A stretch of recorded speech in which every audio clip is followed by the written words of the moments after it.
민방위 교육의 이모저모를 알아보는 시간. 여러분 안녕하세요. 조정아입니다. 여러분, 이 사자성어가 뭔지 아시나요? 다들 한 번쯤은 들어보셨죠? 유비무환. 평소에 준비가 철저하면 후에 근심이 없다라는 의미입니다. 제가 갑자기 유비무환을 언급한 이유는 지금부터 살펴볼 민방위가 바로 이 유비무환의 정신과 관련이 있기 때문인데요. 그럼 지금부터 민방위 제도에 대한 모든 것 한번 알아보시죠.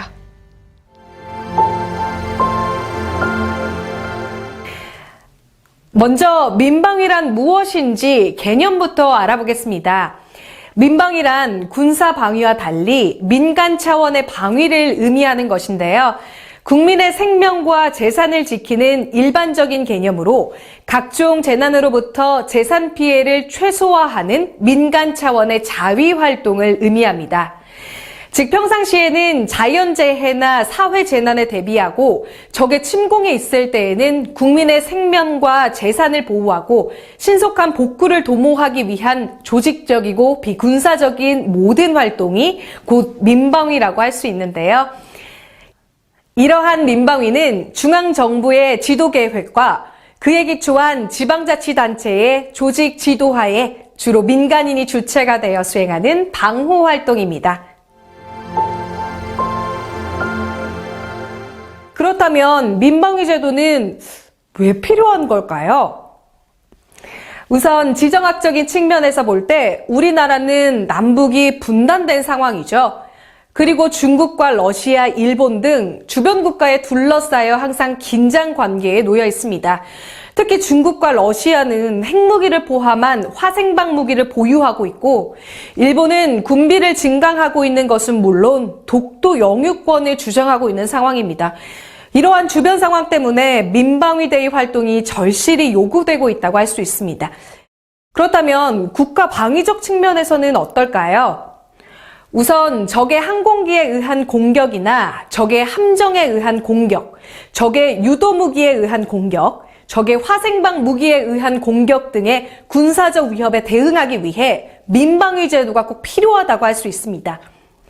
이러한 군사적 위협뿐만 아니라 태업이나 선전 공세 등의 심리전, 간첩 활동, 폭동이나 테러 등의 비군사적 위협에 대응하기 위해서 민방위 제도가 필요하다고 할 수 있겠죠. 마지막으로 재난 대비 측면을 살펴보면요. 우리나라는 최근 기상이변으로 인해 여름과 가을철에 태풍이나 폭풍우, 해일 등이 빈번하게 발생하고 있죠. 그리고 가뭄이나 지진, 황사, 적조 등으로 인해 많은 인명과 재산이 피해를 입고 있습니다. 따라서 이러한 자연재난에 대비하기 위하여 민방위 차원의 예방활동과 응급적인 방제, 구조, 복구 활동을 하고 있는데요. 안타깝게도 아직까지는 인프라가 취약해서 철저하게 대비하기에는 미흡하다고 하네요. 자연재해와 마찬가지로 도시화와 산업화에 따라 대규모 화재나 가스 폭발 사고, 대형 교통사고, 건축물 붕괴 사고, 환경오염 사고 등 인재 형태의 재난 사고가 끊임없이 이어지고 있고 점점 재난의 형태도 대형화되고 있는 현실이죠. 이러한 사회재난에 대비하기 위해서 매년 민방위 차원의 예찰과 예방활동을 전개하고 있습니다. 자, 지금까지 민방위 제도란 무엇인지 그리고 왜 필요한지에 대해 이야기해 보았는데요. 그렇다면 민방위는 과연 어떤 기능을 하는 걸까요?